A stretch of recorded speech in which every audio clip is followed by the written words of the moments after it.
The notification buzzed against the kitchen counter just as the kettle started screaming. At first, I ignored it. After 12-hour shifts at the hospital, your brain learns to filter noise. Alarms, buzzers, beeping monitors. Everything becomes background static. But the buzzing didn't stop. Once, twice, 3 times. I wiped my hands on a towel and glanced at my phone. Front door camera. Motion detected. That wasn't unusual. Delivery drivers, stray cats, the occasional neighbor cutting across the yard, the system caught everything. But something about the timing made my stomach tighten. It was 2:14 a.m. Nobody should have been at my house. I picked up the phone and opened the camera app. The screen loaded. For a split second, all I saw was darkness. Then the porch light flicked on, and my heart dropped into my stomach, because standing on my front porch was my brother. But he wasn't knocking. He wasn't calling me. He was trying to pry open my front door. I didn't call him. I didn't text him. Instead, I just stared at the screen. My brother, Daniel, had one hand on the door frame and the other working a small metal tool into the lock. He kept glancing over his shoulder, like he was afraid someone might see him. The strange thing wasn't that he was there. The strange thing was why. Daniel had always been the kind of person who showed up uninvited. Family dinners, borrowing money, asking favors he never returned. But breaking into my house? That was something new. I rewound the camera footage and watched again. And again. And again.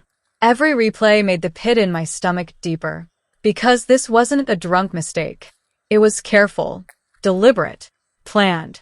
And suddenly, memories started connecting in my head like pieces of a puzzle I hadn't wanted to solve. To understand why this moment mattered, you need to understand something about me. I'm not the kind of person who fights. I don't scream. I don't get revenge. I'm a nurse. And if you've ever worked in healthcare, you know the type of life that means. Long nights, short sleep, missing holidays, watching people lose the worst battles of their lives. I didn't grow up with money. Our parents worked hard, but everything was always tight. When I graduated high school, college felt like an impossible mountain. So I did what a lot of people in my situation do. I worked day shifts at a grocery store, night shifts cleaning office buildings, weekends delivering food. Eventually, I saved enough to start nursing school. And that's where the real grind began. For years of classes during the day, hospital rotations at night, sleep whenever my body collapsed. I still remember the moment I passed my licensing exam. It wasn't a celebration. It was relief, like finally reaching the surface after being underwater too long. For the first time in my life, I had something stable, a career, a future, something I built with my own hands. But stability doesn't come quickly in healthcare. The first years are brutal. New nurses get the worst shifts, the worst patient loads, the worst pay. I spent 5 years working overtime just to stay ahead of bills. 12-hour shifts became 14. 4 shifts a week became 6. But slowly, my savings grew, little by little, month by month, year by year, until one day I realized something that felt almost impossible. I had enough money for a down payment. Buying my first house felt unreal. Not big, not fancy, just a small 2-bedroom place in a quiet neighborhood about 20 minutes outside the city. But it was mine. No landlords, no shared walls, no neighbors blasting music at midnight. Just peace. The first night I moved in, I slept on the floor with nothing but a blanket and a pizza box. And I remember staring at the ceiling thinking, I did this by myself. It was the proudest moment of my life. And that's when the problems with Daniel started getting worse. My brother and I had always been different.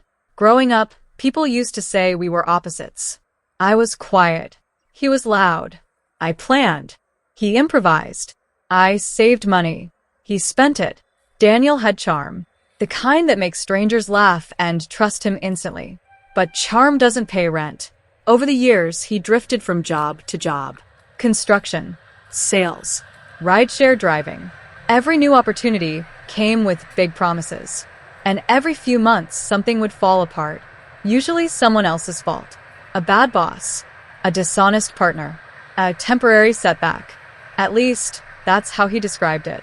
But temporary setbacks started turning into a permanent pattern. And somehow, those problems always ended up on my doorstep. The first time he asked for money, I didn't hesitate. Just a short loan, he told me. 2 weeks, tops.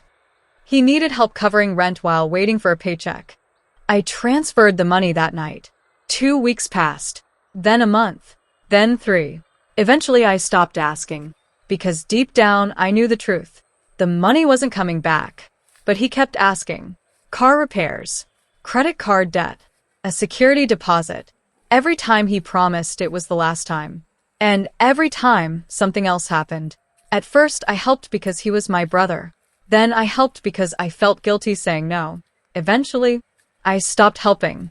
That didn't go well. The first real argument happened during my housewarming dinner. It was a small thing.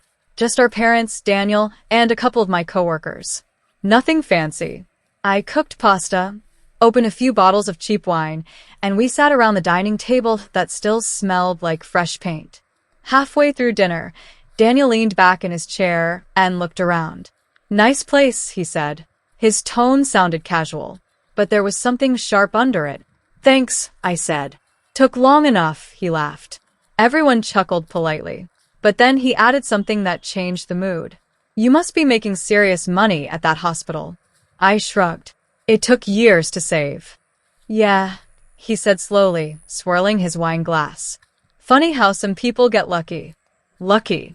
The word hung in the air. My mother cleared her throat. Daniel. But he kept going. I mean, not everyone gets a stable job like that. Some of us actually have to struggle. I stared at him. For a moment, I wasn't sure I heard correctly. Struggle? The room went quiet. My coworker Sarah shifted awkwardly in her seat. I forced a small smile. Nursing school wasn't exactly easy. He smirked. Sure. But still must be nice having life figured out. Something about the way he said it made my chest tighten. Not admiration. Not pride. Resentment. After that night, things changed. Daniel started making small comments whenever he visited. About the house. About my job. About money. At first, they sounded like jokes. But over time, the edge got sharper. You're lucky you bought. Before prices went up. Healthcare workers are basically guaranteed money. No risk, no stress. The irony was almost funny, because he had no idea how many nights I drove home crying after losing patients, how many birthdays I missed, how many meals I ate alone in hospital break rooms. But I stopped arguing, because some people don't want to understand. They just want someone to blame. Then the requests started again, except this time, they weren't about small loans. Daniel wanted something bigger, a place to stay. Just for a few weeks, he said, until I get back on my feet. I hesitated. Letting someone move in is different from lending money, especially someone with Daniel's history. I'll pay rent, he promised. Help with bills. But something in my gut said no. So I said the hardest word in the world. No. That conversation didn't end well. He showed up at my house the next day. Angry. Loud. You've got 2 empty bedrooms, he shouted in the driveway. I worked my ass off for this house, I said quietly. So what? I'm your brother, and that doesn't mean you're entitled to everything I own. The look on his face changed when I said that. Like a switch flipping. Cold. You think you're better than me now. That's not what I said. Yeah, he muttered. It is. Then he walked away, and for a while, things went silent. No calls. No messages. No surprise visits. It almost felt peaceful. Until the night my security camera alert buzzed at 2:14 a.m. Back in my kitchen, I kept watching the footage. Daniel was still on the porch, still working at the lock. And suddenly something clicked in my mind, because 3 days earlier, during a family dinner, he had asked a strange question. A question that didn't seem important at the time, but now it made my blood run cold.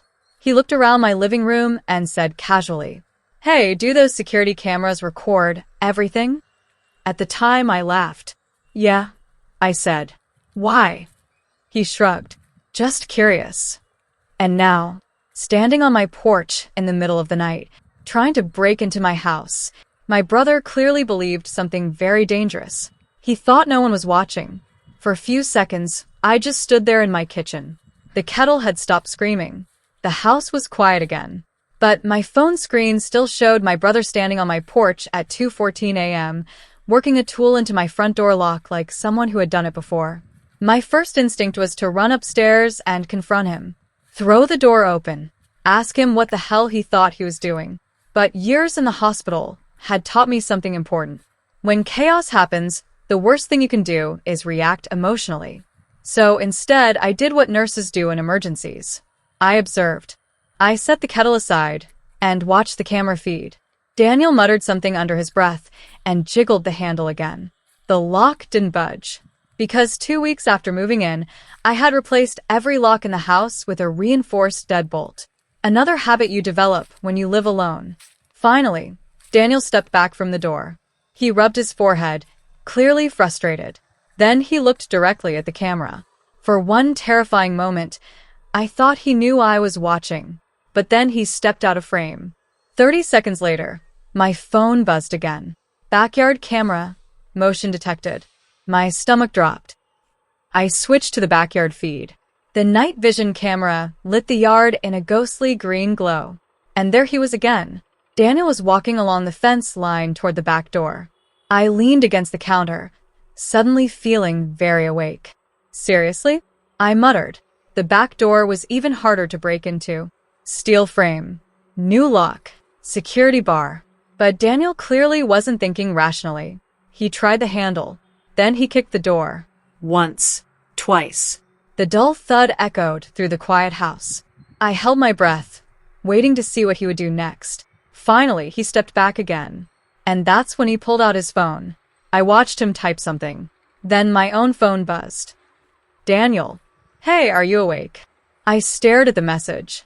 My hands suddenly felt cold. He was standing 10 feet from my back door. And pretending he wasn't. I didn't respond. Another message appeared. Daniel. Need to talk. It's important. I watched the live camera feed again. He waited for a moment, then typed again.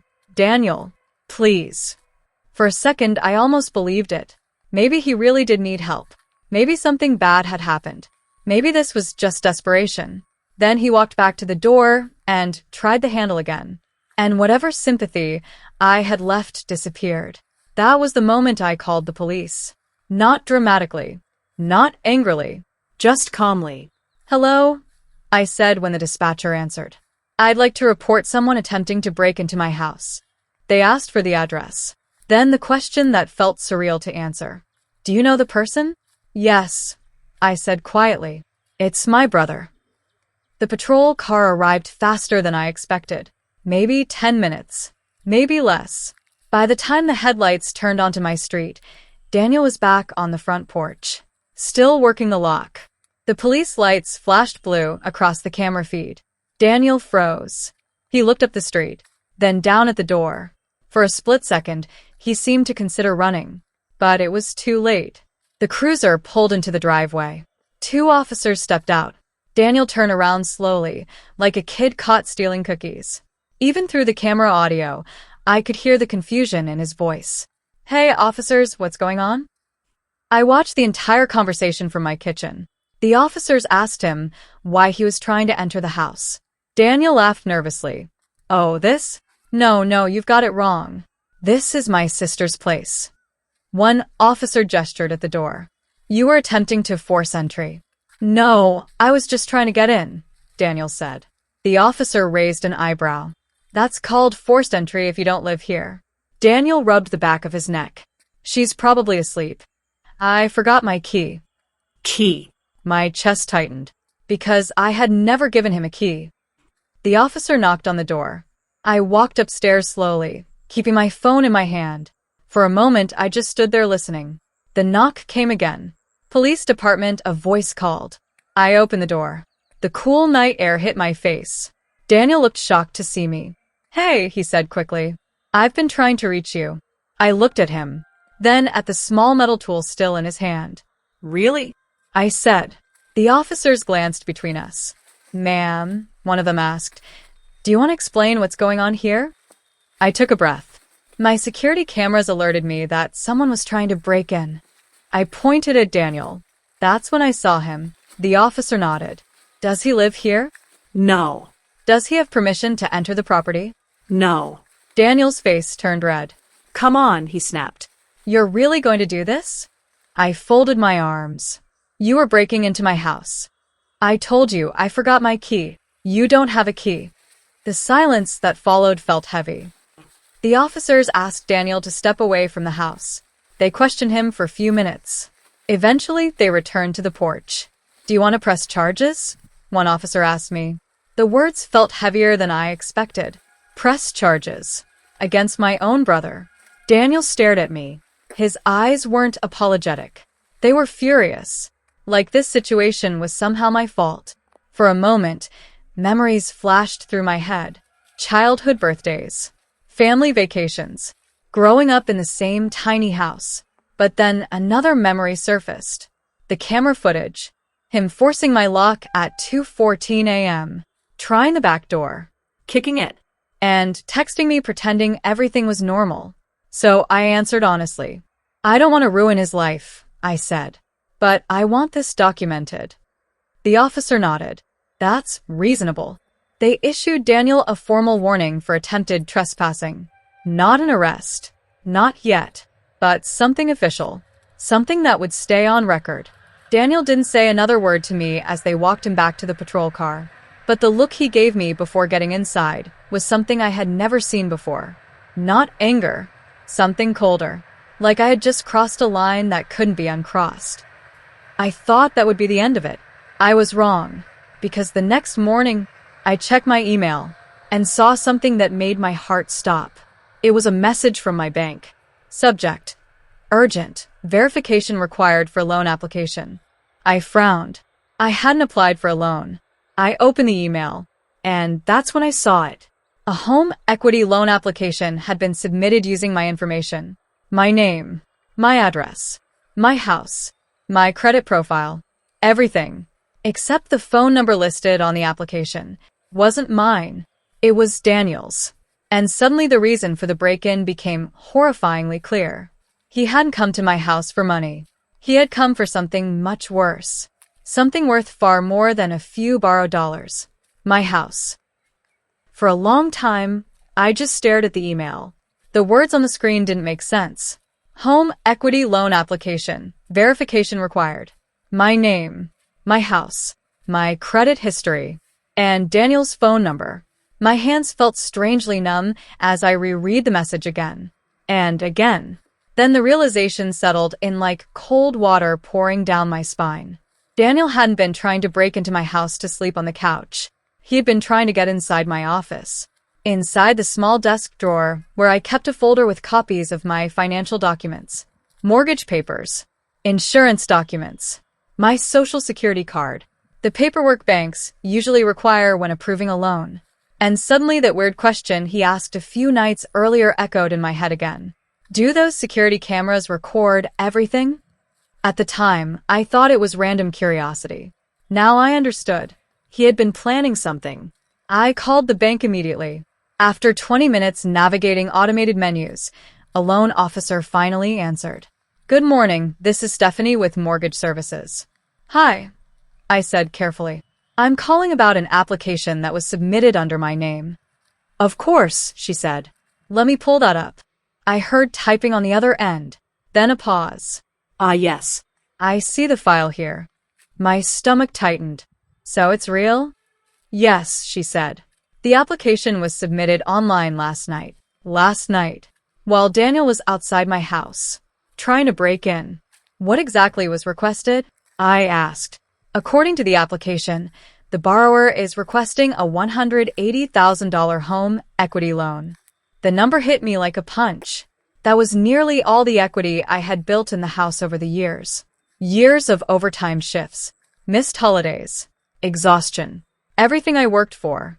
Did the application include documents? I asked. Yes, she said. Can you tell me what kind? There was another pause. Driver's license, proof of address, and a preliminary property authorization form. I closed my eyes. Driver's license. Proof of address. Those were easy to fake with the information Daniel already knew. But the last one made my chest tighten. Property authorization. That meant permission to access the house value and lien information, which meant someone had forged my signature. I did not submit this application, I said quietly. The loan officer's tone changed instantly. Oh, I see. It's fraud. understood, she said. I'm flagging the file immediately. More typing. Has anyone else had access to your financial information? I hesitated. How do you explain this situation without sounding insane? My brother, I said finally. He attempted to break into my house last night. There was silence for a moment. Then she said carefully, in that case, I recommend you file an official fraud report. I already have police documentation from last night, I said. That will help, she replied. Then she added something that made my heart beat faster. Also, whoever submitted this application scheduled an in-person verification meeting tomorrow afternoon. I blinked. A meeting? Yes. They requested a fast-track approval process. My mind started racing. Daniel planned to walk into a bank pretending to be me, or convince someone I had authorized him to represent me. Either way, he thought this was going to work. That was the moment something inside me shifted. Not anger, not panic. Something colder. Clarity. Because after years of working in emergency rooms, you learn something about crisis situations. The people who survive them aren't the ones who panic. They're the ones who stay calm. And for the first time since opening that email, I felt calm. Can I attend that meeting? I asked. The loan officer sounded surprised. You mean instead of the applicant? Yes. Well, technically the meeting is scheduled under your name, so... That's perfect, I said. I looked at the calendar notification she forwarded. Thursday, 2:30 p.m., mortgage verification meeting. Location, downtown branch office. And suddenly a quiet idea formed in my mind. Daniel thought he was walking into a bank meeting, but he wasn't. He was walking into evidence. That afternoon, I called the police officer who had responded the night before. Officer Ramirez remembered the situation immediately. The attempted break-in? Yes, I said. There's more. I explained the loan application, the forged documents, the scheduled bank meeting. By the time I finished, the line was silent for a few seconds. Then he said something that surprised me. That's actually very helpful. Helpful. For building a fraud case, he explained. If he shows up representing you, that's attempted financial fraud. And identity theft. Exactly. So what should I do? There was a short pause. Then he said something I didn't expect. Honestly? Yes. Let him show up. The next day felt strangely normal. I woke up, drank coffee, went to my shift at the hospital, helped a trauma patient who had been in a motorcycle accident, checked vitals, updated charts, comforted a crying family member. The routine grounded me, because the whole situation still felt unreal. My brother had tried to break into my house, and then tried to steal nearly $200,000 using my identity. By the time my shift ended at 1 p.m., I felt mentally prepared. Officer Ramirez had already spoken with the bank's fraud department. 2 investigators would be present at the meeting. Quietly. Not obvious. Just observing. All I had to do was show up. At 2:20 p.m., I walked into the bank lobby. My heart beat steadily in my chest.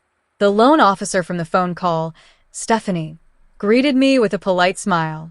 You must be Emily, she said. I nodded. We shook hands. Is the applicant here yet? She asked quietly. No, I said. But as soon as the words left my mouth, the front door opened, and Daniel walked in. He looked confident, clean shirt, hair combed back, like someone heading into a job interview. For a moment, he didn't notice me. He walked up to the front desk and said something to the receptionist. Then he turned toward the conference room and saw me sitting there. The color drained from his face. Emily. I smiled calmly. Hi, Daniel. The room suddenly felt very quiet. He looked around, at the loan officer, at the 2 men sitting quietly in the corner, then back at me. What are you doing here? I leaned back in my chair, attending my loan meeting. The silence stretched, and in that moment, I could see the exact second he realized something had gone terribly wrong. Daniel stood frozen in the middle of the bank lobby. For a moment, nobody moved. He looked at me, then at the loan officer, then at the two quiet men sitting near the corner of the conference table. I could see the gears in his head spinning, trying to find an explanation that would somehow make this situation normal again. It didn't exist. "Emily," he said slowly, forcing a laugh that sounded painfully fake. "What's going on?" I folded my hands on the table. "You tell me." His eyes flicked toward the door behind him, just for a second, but it was enough for one of the men in the corner to stand up. "Mr. Carter," he said calmly. Daniel stiffened. "Yes." The man reached into his jacket and showed a badge. "Bank Fraud Investigations." The room became very quiet. Daniel's face lost the rest of its color. The investigators asked Daniel to sit down. He hesitated, then slowly pulled out a chair. "Let's clear something up," the investigator said. "You scheduled a mortgage verification meeting under this property owner's name." He gestured toward me. Daniel swallowed. "Well, yeah. I mean, she asked me to help her handle the paperwork." I didn't say anything. The investigator glanced at me. "Ma'am, did you authorize your brother to submit a home equity loan application on your behalf?" "No," I said. Daniel turned toward me quickly. "Emily, come on. Don't do this." His voice had changed now, less confident, more desperate. "I was just trying to help you," he continued. The investigator slid a printed document across the table. The forged authorization form. My name was signed at the bottom. Except the signature looked wrong. Too stiff. Too careful. "You submitted this document," the investigator said to Daniel. Daniel shifted in his chair. "Well, yeah.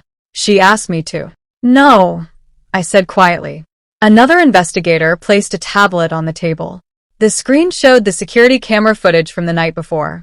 Daniel standing on my porch, trying to break into my house. The investigator tapped the screen. "Would you like to explain why you attempted to enter the property at 2:14 a.m. last night?" Daniel stared at the screen. His mouth opened slightly, but no words came out. I watched him carefully. For most of our lives, Daniel had always found a way to talk his way out of problems. Charm. Excuses. Half-truths. But this time, there was no room left for any of those things. Because the evidence was sitting on the table. Security footage. Fraudulent documents. Loan applications. Police reports. And, the worst part for him, none of it came from me yelling or accusing him. It came from facts. Finally, Daniel looked at me. And I saw something in his eyes I had never seen before. Not anger. Not resentment. Fear. "Emily," he said quietly. "Please." I held his gaze.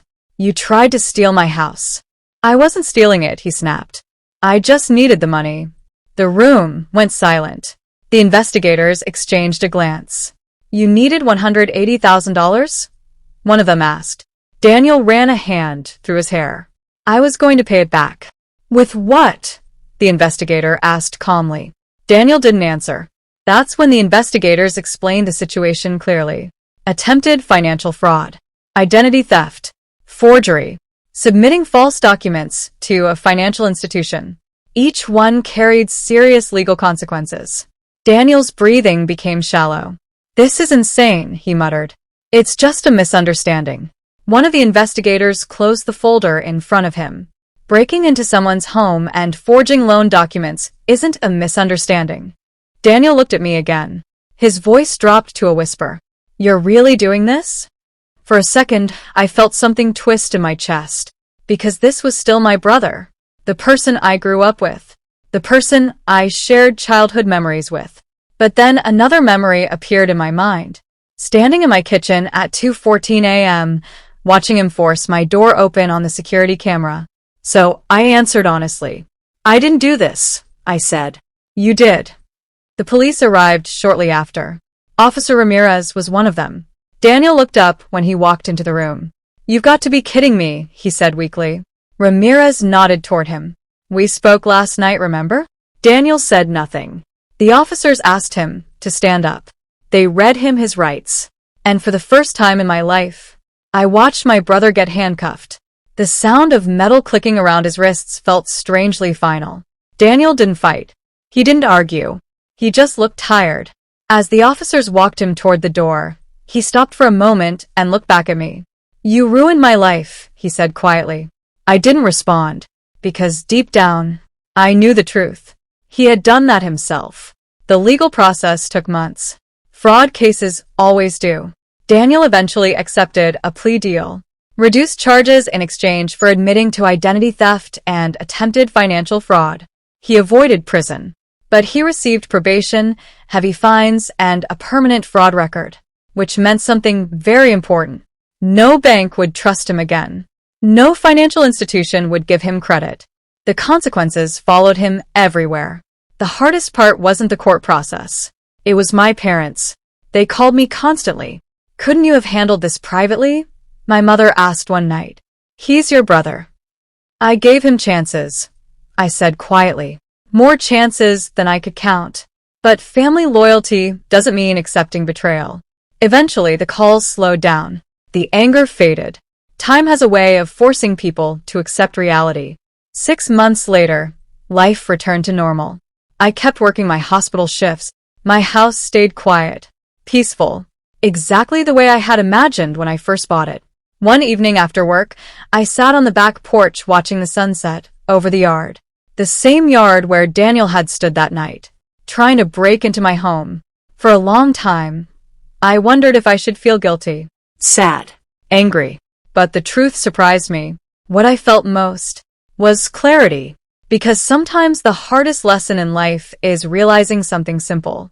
Just because someone is family doesn't mean they respect you.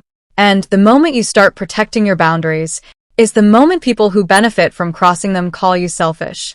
I looked at the quiet yard again. The security camera light blinked softly above the door. And for the first time in years, I felt completely safe in my own home.